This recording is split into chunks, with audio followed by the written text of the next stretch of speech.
A pessoa que inventou a máquina de costura realmente foi um gênio. Esse design é muito engenhoso. Vamos dar uma olhada no funcionamento da máquina de costura. Provavelmente todos nós já vimos uma máquina de costura, com uma agulha que se move repetidamente para cima e para baixo, deixando uma linha longa e contínua atrás dela. Mas você já se perguntou como ela faz isso? Se fosse costurado à mão, teríamos que passar a agulha pelo tecido de cima para baixo, soltar e pegar a agulha de novo do outro lado, e então voltar para cima, repetindo essa série de movimentos. Fazer isso com uma máquina seria quase impossível. O que permite que a máquina de costura faça isso de maneira eficiente são 4 grandes inovações. Primeira inovação: redesenho da agulha. Desde muito tempo, as agulhas tinham uma ponta afiada de um lado e uma parte grossa no outro, onde passava a linha. Mas em 1755, um inventor alemão chamado Charles teve a ideia de criar uma máquina de costura.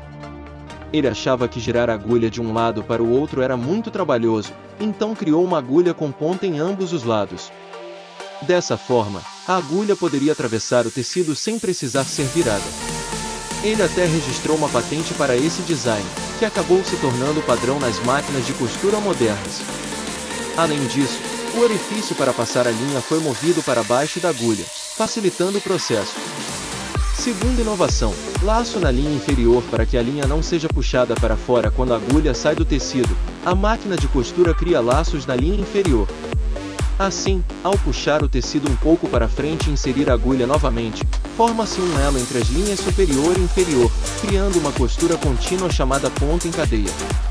Em 1857, os inventores James e Charles desenvolveram máquinas que usavam pontos em cadeia.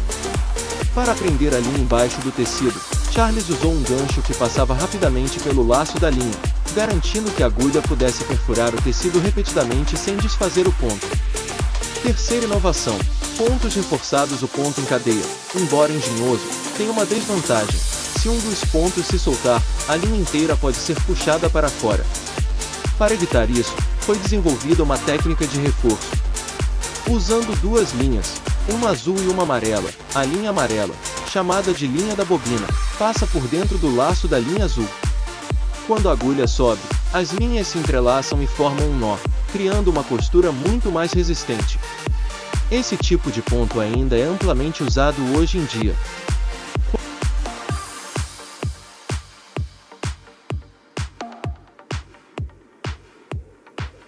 Quarta inovação: movimento automático do tecido. Para que o tecido se mova automaticamente, o inventor Wilson desenvolveu um sistema de avanço. Sobre o tecido, ele colocou um bloco de metal texturizado que, ao pressionar o tecido para cima, usa o atrito para movê-lo uma pequena distância. Esse movimento contínuo permite que a máquina crie pontos uniformes sem a necessidade de movimentar o tecido manualmente. Esse mecanismo de transporte de tecido ainda é utilizado em quase todas as máquinas de costura modernas.